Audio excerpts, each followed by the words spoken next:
Hi guys. I hope बेटा आप लोगों ने डायरेक्ट प्रपोर्शन अच्छे से समझ लिया है। याद है डायरेक्ट प्रपोर्शन क्या होता था? अगर ये बढ़ा तो ये भी बढ़ेगा, या फिर अगर ये घटा तो ये भी घटेगा। हम लोग क्या करते थे बेटा डायरेक्ट प्रपोर्शन में? अपना एक ऐसा चार्ट जैसा बनाते थे, टेबल बनाते थे, सॉरी मैंने टेबल बनाते थे। ये x1 y1 x2 y2 सी वैल्यूज डालते थे बेटा यहाँ पे। फिर क्या बोलते थे? क्योंकि एक बढ़ रहा है तो दूसरा भी बढ़ रहा है, इसका मतलब this is case of direct proportionality. मतलब x is proportional to y। तो फिर मैं क्या लिखता था? फिर implies x1 by y1 equal to x2 by y2। ये बेटा पूरा था मेरा डायरेक्ट प्रोपोर्शनैलिटी का।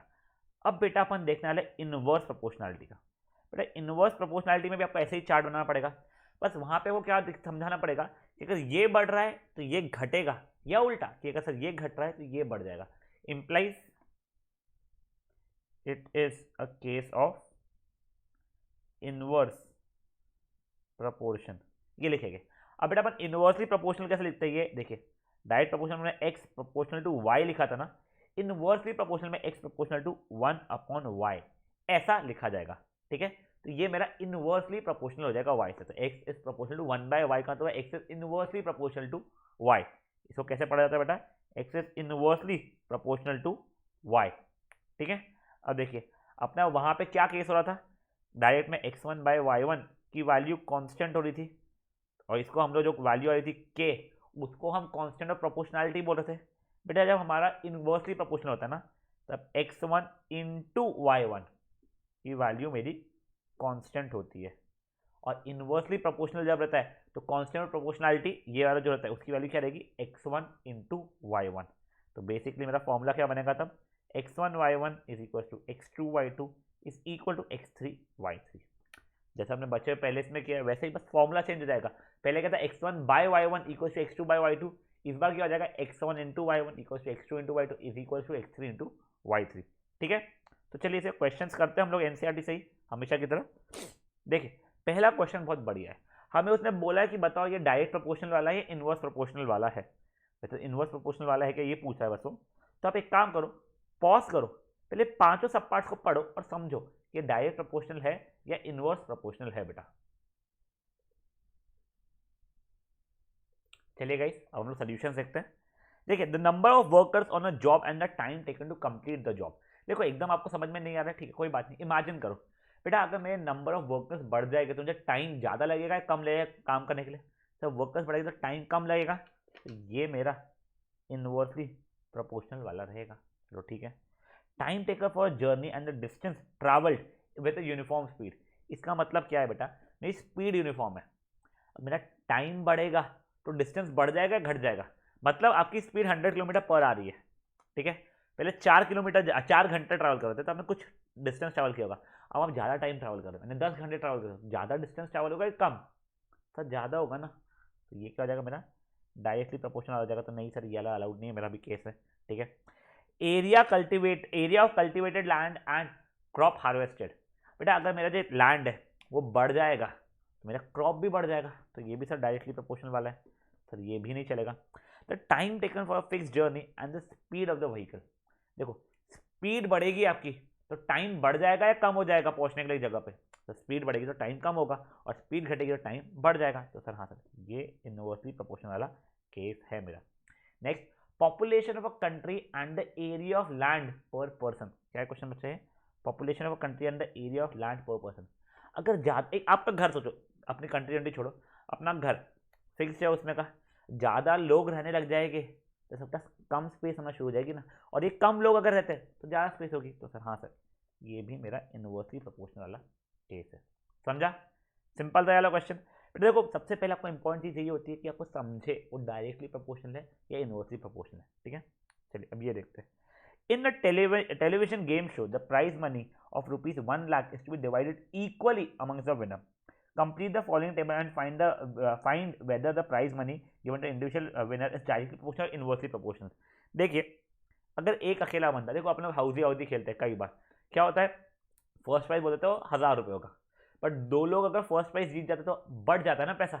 वैसी बात हो रही है कि उन्होंने डिसाइड किया था हम 1 लाख रुपए देंगे, तो अगर एक विनर आ रहा है तो 1 लाख रुपए देंगे, बट अगर वही दो विनर आ जाएगा तो कितना हो जाएगा? 50,000 हो जाएगा। देखो नंबर ऑफ विनर्स बढ़ रहे हैं तो आपका प्राइस मनी पर पर्सन कम हो रहा है, तो ये क्या हो जाएगा, डायरेक्टली प्रोपोर्शनल वाला केस हो जाएगा कि इनवर्सली प्रोपोर्शनल वाला, वो सोचो।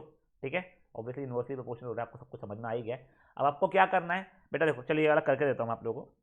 अपने को चार्ट बनाना पड़ेगा, तो लकीली इसने तो प्रॉपर तरीके से आपको चार्ट बना के दिया है उसने, तो इशू नहीं आने वाली हमें।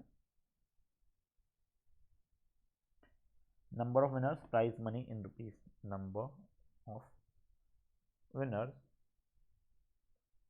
प्राइस मनी, बच्चा ये मेरा रुपीज़ में, जब एक है विनर तो है ये 1,00,000 का, जब 2 है तो उसने दिया है वो 50,000 हो रहा है, वो हम लोग भी ऐसे निकाल सकते थे। और क्या है, 4, 5, 8, 10, 20, 4, 5, 8, 10 और आखिरी वाला बच्चा लोग अपना 20। ठीक है, तो पहले मुझे बताना पड़ेगा केस ऑफ डायरेक्ट प्रोपोर्शनल है इनवर्स प्रोपोर्शनल है, तो मैं कैसे लिखूंगा, as number of winners increases price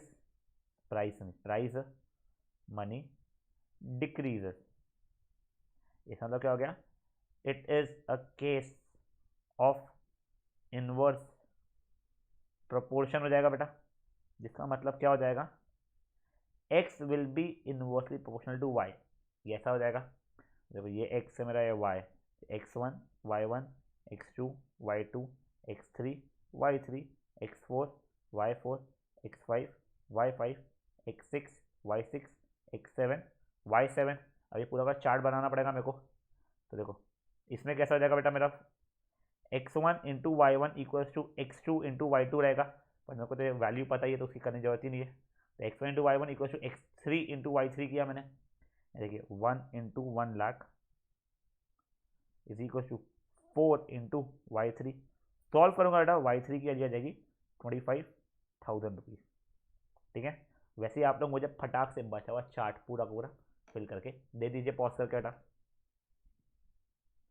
चलिए देख ले अपन लोग, वापस से आगे क्या रहेगा, x1 into y one equal to x4 into y four, मतलब देखिए 1 इंटू 1,00,000, सॉरी 10,00,000 लिखा था मैं, 1 into 1,00,000 is equal to x4 की वैल्यू कितनी थी हमारी, x4 की वैल्यू 5, तो 5 इंटू वाई फोर, तो वाई फोर की वैल्यू आ जाएगी 20,000।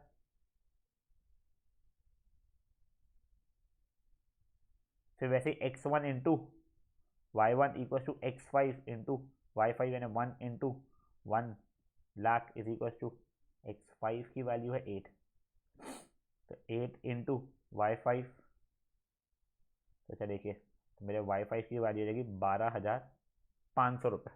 ठीक है, मैं डिवाइड कर लिया ओरली, फिर रहेगा ये 10 वाला है, तो x1 into y one equal to x6 into y six, तो 1 into 1,00,000 is equal to 10 into y six plus y six की वैल्यू हो जाएगी 10,000।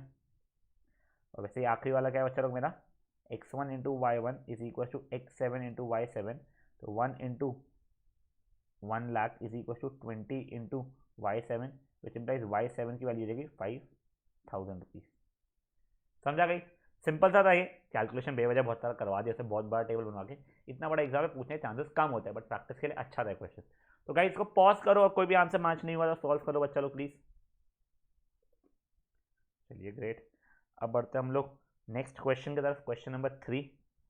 देखिए ये क्या दिया हुआ है, Rahman is making a wheel using spokes, बेटा साइकिल वाइकिल में लग जाता है स्पोक्स, वो वाले स्पोक्स की बात कर रहे हैं। He wants to fix equal spokes in such a way that the angle between consecutive spokes are equal, help him complete the table. देखो बेटा जैसे जैसे आप लोग स्पोक्स बढ़ाओगे तो उनके बीच का एंगल कम होता जाएगा। देखो सर्कल रहेगा पूरा का पूरा 360 डिग्री है, अगर आप लोगों का 4 स्पोक लगे हैं तो हर एक का 90 डिग्री रहेगा, 6 लगे तो 60, तो जब 8 लगे तो कितना रहेगा, 10 लगे तो कितना रहेगा, 12 लगे तो कितना रहेगा। पहले तो मुझे बताओ डायरेक्ट प्रोपोर्शन रहेगा या इनवर्स। तो नंबर ऑफ स्पोक्स बढ़ रहे हैं तो बीच का एंगल कम हो रहा है, ये यहाँ पे दिख भी रहा है, देखो 4 से 6 हुआ तो ये 90 से 60 हो गया। तब प्रॉपर्ली लिखो, this is the case of, पहले आपको बताना है as number of spokes increases the angle between decreases, and it is a case of inverse proportion which will imply that x will be proportional to 1 by y and x is inversely proportional to y, और फिर पूरा आपको solve करना पड़ेगा। तो बच्चा लोग please इसको पॉज करो और प्रॉपर तरीके से मुझे लिख के दो आंसर प्लीज। चलिए देखते हैं, देखिए प्रॉपरली आपने वो लिख लिया होगा कि as number of spokes increases the angle between the consecutive spokes will decrease, hence it is the case of inverse proportion. फिर ये लिखा होगा, फिर क्या हो जाएगा, मान लो ये x1 y1, ये x2 y2, इसकी जरूरत नहीं थी, x3 y3 x4 y4 x5 y5। हम क्या करेंगे, x1 into y1 equal to x3 into y3, देखिए 4 into 90 is equal to 8 into y3। अब सॉल्व करोगे तो y3 की वैल्यू सेटा 45 डिग्री आने वाली है, तो ये वाली भी 45 आ जाएगी। वैसे ही जब मैं बचे हुए करूँगा बेटा तो ये मेरा आ जाएगा आई थिंक 36 डिग्रीज और ये आ जाएगा मेरा 30 डिग्रीज। ठीक है बेटा, प्लीज़ है कैलकुलेशन अब आप लोग पूरे को अच्छे से कर लो खुद से, इतने मेच्योर हो गए अभी चैप्टर में आप लोग। चलिए good work. Next one guys, oh sorry यहाँ पे सब पार्ट कुछ और थे, I am so sorry. Are the number of spokes, ये चलते in inverse proportion, yes. Calculate the angle between the pair of consecutive spokes और व्हील विथ 15 स्पोक्स। मैंने बेटा मेरे को लगा चार्ट फिल करना है, ऐसा चार्ट फिल नहीं करना, हमको 15 स्पोक्स का चाहिए। तो बच्चा लोग अगर ये 15 रहेगा तो ये मान लो कुछ x6 है, तो मुझे y6 की वैल्यू चाहिए। तो क्या हो जाएगा बेटा मेरा, x1 into y1 equal to x6 into y6, मतलब 4 into 90 is equal to 15 into y6, मतलब कितना का 360 upon 15 is equal to y6। ये देखिए पहले तो मेरा 3 से कट रहा है, तो 120/5, 1 से कटा तो आंसर हो गया 24। तो 24 डिग्रीज हो जाएगा बेटा आंसर मेरा। हर एक के बीच में कितने हो जाएगा बेटा मेरा, 24 डिग्रीज हो जाएगा। अब नेक्स्ट क्वेश्चन देखिए, how many spokes would be needed if angle between the consecutive spokes is 40 degrees. ठीक है, तो देखिए मुझे हर एक के बीच का एंगल 40 डिग्रीज चाहिए है, तो इसके आगे मेरा एक और ये बनेगा जिसमें अब ये 40 डिग्रीज रहेगा, ये मेरा x7 रहेगा। मुझे y7 की वैल्यू पता है, ठीक है ना, y7 की। तो अब मैं क्या लगाऊंगा बेटा, x1 y1 equal to x7 y7, यानी 4 into 90 is equal to x7 की वैल्यू तो पता नहीं है, और ये हो गया 40 डिग्रीज बेटा मेरा। तो मेरा x7 कितना हो जाएगा, उससे 9 हो जाना चाहिए शायद से, 9, हाँ यस 9 आ जाएगा आंसर। तो इससे आंसर मेरा क्या आएगा फाइनली यहाँ पे, इससे आ जाएगा कि there should be 9 such that उसके बीच में मेरे 40 डिग्रीज 9 डिग्री 9 होने चाहिए जैसे 40 डिग्रीज है। समझा, मैं क्वेश्चन देखा नहीं था, मुझे रियलाइज नहीं हुआ, तो बेटा प्लीज़ आप लोग ये क्वेश्चन को ऐसे भी सॉल्व कर लीजिए बच्चे क्वेश्चन का सब पार्ट। अब गाइस देखिए नेक्स्ट क्वेश्चन क्या, if a box of sweet is divided amongst 24 children, they will get 5 sweets each. ठीक है, how much would each of them get if the children is reduced by 4। बेटा reduced by 4 और reduced to 4 में difference समझाता हूँ। देखो reduced by 4 मतलब 24 थे, 4 कम हो गए, 20 ही बचे। पर अगर रिड्यूस्ड टू 4 था, इसका मतलब अब बस 4 ही बचे, 20 निकल गए। ठीक है, पर यहाँ पे क्या दिया हुआ है बेटा, रिड्यूस्ड बाय 4। ठीक है, अब गाइस इसको भी आप लोग पॉज करो, एक बार सॉल्व करने की कोशिश करो। चलिए अब हम देखते हैं, पहले तो हम चार्ट बनाते हैं, ठीक है ना।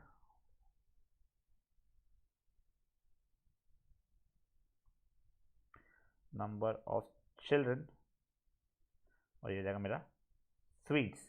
ठीक है, ये मैं x मान रहा हूँ, ये कुछ y मान रहा हूँ, इसको मैं नंबर ऑफ चिल्ड्रन शायद 24 थे, तो 5 स्वीट सबको मिल रही थी। अब मेरे रिड्यूस्ड बाय 4 थे, तो ये 20 थी, तो मेरा कुछ y2 हो जाएगा, ये x1 y1 x2 y2। अब देखो as number of children will decrease sweet per child, ठीक है ना, sweet per child will increase obviously. घर पे बेटा 100 चॉकलेट्स है, आप 4 भाई बहन हो तो 25 मिलेगी। ये अगर बस 2 भाई बहन होते मतलब भाई बहन कम हो गए थे, सबको 50 मिलती, तो बढ़ गया होता ना। तो वही मैं लिख रहा हूँ, as number of children will decrease sweet per child will increase, implies it is a case of perfect inverse proportion। मतलब क्या लिखूंगा, x is proportional to 1/y, ऐसा लिखूंगा ना इनवर्स प्रोपोर्शन का। तो मेरा फॉर्मूला क्या बन जाएगा, x1 y1 equal to x2 y2। बेटा गलत मत लगा देना, x1 y1 equal to x2 y2 मत लगा देना गलती से भी, ठीक है ना। तो देखिए 24 into 5 equal to 20 into y2, तो देखिए 120 upon 20 is equal to y2, काटा काटा काटा काटा 6, तो y2 की वैल्यू आ गई 6। अगर आप लोग के इसमें 20 ही बच्चे हैं तो हर बच्चे को 6 स्वीट्स मिलने वाले हैं। समझा वाला क्वेश्चन का आंसर? गुड। सॉल्व करो बच्चा लोग इसको भी फटाक से। ग्रेट। देखो अपन ना 8th स्टैंडर्ड के आखिरी चैप्टर्स पे आ रहे हैं। आपकी मेच्योरिटी बहुत बढ़ चुकी है मैं जानता हूँ, बट प्लीज़ खुद से आप ट्राई ज़रूर किया करो क्वेश्चन को जब मौका मिलता है आप लोगों को। नेक्स्ट क्वेश्चन देखिए, again simple question. A farmer has enough food to feed 20 animals 20 animals in his cattle for 6 days। ठीक है, how long would the food last if there were 10 more animal. देखो अगर 20 में उसके बाद में एनिमल है, कैटल होगी कुछ तो वो 6 दिन तक के खिला सकता है, बट अगर 30 है उतना ही खाना कितने दिनों तक के खिला पाएगा? कौन सा केस हो जाएगा बेटा? ये भी देखो स्वीट जैसा ही हो गया, ये इनवर्स प्रोपोर्शन हो जाएगा। यहाँ पे कैटल्स अगर बढ़ गई है मेरी तो नंबर ऑफ डेज रहता है फूड लास्ट कम हो जाएगा। तो प्रॉपर आप थ्योरी लिखिए बेटा, as number of cattles will increase food per day या फिर lasting days will decrease, hence it is a case of inverse proportion, hence x is inversely proportional to y and x proportional to 1 upon y लिखता हूँ मैं, implies x1 y1 equals to x2 y2। और फिर इसको pause करके आप लोग solve कर लीजिए बेटा। चलिए देखिए क्या हो जाएगा मेरा पूरा लिखने में, x1 into y one equals to x2 into y two, मतलब x1 into y one is equals to बेटा मेरा x2 कितना हो जाएगा 10 मोर है 30 हो जाएगा इंटू वाई टू। बेटा ये देखिए 120/30 equals to y two, implies y two की वैल्यू 4 हो जाएगी। तो कितने दिन खाना लास्ट करेगा? तो 4 ही दिन खाना लास्ट करेगा। आई होप आपका आंसर मैच हुआ था, वरना इसको सॉल्व कर लो बेटा लोग आप लोग खुद से।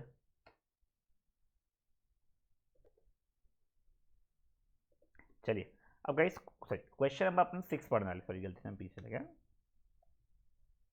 ये देखिए क्वेश्चन नंबर 6 क्या कह रहा है बेटा, contractor estimates that 3% would rewire ये जसमिंदर 1004 days। रिवायर मतलब काम होगा वायरिंग का, 3 लोगों को काम करने में 4 दिन लगेगा, बट वही अगर 4 दिन लगा दिया मैंने तो बताओ कितने दिन लगेंगे? तो पहले तो बताओ, लोग बढ़ेंगे तो नंबर ऑफ डेज बढ़ेगा कम हो जाएंगे? सब कम हो गए, तो इनवर्स प्रपोर्शन। पूरी कहानी लिखो और फिर सॉल्व करके दो मुझे फटाक से। देखिए ये हो गया इनवर्स प्रोपोर्शनल वाला, तो x1 y1 equals to x2 y2 आप लिखोगे। देखो 3% 4 days is equals to 4% to y2 days, जैसे y2 की वैल्यू बेटा 3 days आने वाली मेरी, खत्म। खुद दूसरा कैलकुलेशन बहुत ईजी था, ठीक है। मुझे भरोसा है आप लोगों का आया होगा, नहीं तो फिर प्लीज़ फट से सॉल्व कर लीजिए आप लोग। Now guys next question is a nice question I would say, तो प्लीज़ देखिए आप लोग क्वेश्चन क्या बोल रहा है। A batch of bottles were packed in 25 boxes with 12 bottles in each box। ठीक है, ये देखिए आपको डायग्राम बना के दिया उसने। if the same is packed using 20 bottles in each box, बताओ कितने बॉक्सेस लगेंगे? देखो पहले हम एक बॉक्स में 12 बॉटल्स जा रहे थे, तो ऐसे मुझे 25 बॉक्सेस लगे थे। अब अगर हर बॉक्स में नंबर ऑफ बॉटल्स बढ़ा दूंगा तो मेरे बॉक्सेस रिक्वायर्ड कम हो जाएंगे ना। इनवर्सली प्रोपोर्शनल वाला केस है बेटा ये भी, तो वही सॉल्व कर लो बेटा इसको फटाक से। चलो देखो वही अपना पूरा लिखने का x1 y1 equals to x2 y2, बेटा वो पूरा ऊपर का लिखना पड़ता है। अब मैंने लिखना बंद कर दिया कि आपको समझ में आगे कैसे लिखना है, तो आप लोग प्लीज़ लिखिए 25 into 12 is equals to x2 into 20। तो बेटा देखिए x2 की वैल्यू क्या आ जाएगी 25 इंटू 12/20, 5 से कट रहा था, 5 ज़ा 4 ज़ा 1 ज़ा 3 ज़ा, आंसर 15 आ जाएगा। तो मुझे अब कितने बॉक्सेस लगेंगे? मुझे 15 बॉक्सेस लगने वाले हैं, ठीक है ना। और बेटा आप लोग टेबल भी बनाया करिए, वो टेबल बहुत काम की चीज़ है, ठीक है ना। चलो सॉल्व कर लो, अगर नहीं आया तो आंसर वाला। Next question guys, yes, a factory requires 42 machines to produce a given number of article in 63 days. अब यही अगर उसको 54 डेज में चाहिए है तो कितनी मशीनें लगेगी? बेटा अगर आप डेज कम करोगे मतलब आपको मशीनें बढ़ानी पड़ेगी तभी तो डेज कम होगा ना। वही अपना सिंपल सा कंसेप्ट है बच्चा लोग। चलो पॉज करो फटाफट सॉल्व करके दो। देखिए अब कितना इजी होगा अपना चैप्टर। अपना देखो वही x1 into y one equals to x2 into y two, 42 machines into 63 days is equals to x2 machines into 54 days. इधर उधर किया बच्चा लोग मैंने, देखो 42 इंटू 63 अपॉन 54। देखो 9 7 ज़ा और 9 6 ज़ा, ये 1 ज़ा और ये 7 ज़ा, तो अपने x2 की वैल्यू आ गई है बेटा 49। मतलब मुझे कितनी मशीन्स लगेगी? मुझे 49 मशीन्स लगेगी, जिससे वो 54 डेज में ही कंप्लीट हो जाए काम। चलिए करिए बच्चा लोग इसको भी ना गाइस। ये देखिए, अगर आप लोग अपनी गाड़ी को 2 घंटे ही चला रहे हो at the speed of 60 kilometre per our तो आप पहुंच जा रहे हो। ये अगर आप 80 किलोमीटर पर आवर चलाओगे तो कितने देर में पहुंचोगे। स्पीड बढ़ी तो वही टाइम कम होगा। कर लो बच्चा लोग फटाफट, ठीक है। इनवर्स प्रोपोर्शन का ये भी गाइस क्या हो जाएगा अपना, देखो x1 into y one equal to x2 into y two, तो 2 hours into 60 kilometre per hour is equal to x2 into 80। तो बेटा सॉल्व करूँगा तो 120/80 इक्वल टू x2 कटा कटा 3/2 ना 1.5 आवर्स लगेंगे मुझे। समझा क्वेश्चन 9 का भी। चलो ग्रेट, करो फटाक से क्वेश्चन नंबर 9 और उसके बाद में क्वेश्चन नंबर 10 भी एक बार खुद से अटेम्प्ट कर लो, सिंपल है वो भी। चलिए क्वेश्चन नंबर 10 देखते था। 2 person could fit new window in 3 days। 2 लोग अगर 3 दिन के लिए। 1 person fell ill before the work started, ठीक है। अब एक ही बंदा आने वाला है तो उसको कितने दिन लग जाएंगे। 2 लोग कर रहे थे काम तो 3 दिन लगेंगे, बट अगर मुझे एक ही बंदा है तो कितने दिन लगेंगे पहले वो पूछा हुआ है। ये इसका टेबल प्रॉपर्ली बनाना है आप लोगों को। और नेक्स्ट सब पार्ट क्या है, अगर मुझे नहीं मुझे तो एक ही दिन में काम चाहिए किया हुआ तो कितने लोग वैसे किस सिचुएशन में लगेंगे। तो ठीक है, ये क्वेश्चन नंबर 10 को भी आप लोग पॉज करके सॉल्व कर लीजिए। चलिए देखिए इसका हम लोग चार्ट बनाते हैं प्रॉपर्ली। पहले तो ये आपको पता है इनवर्सली प्रोपोर्शनल का है तो कोई वो इतना इशू नहीं आएगा आप लोगों को।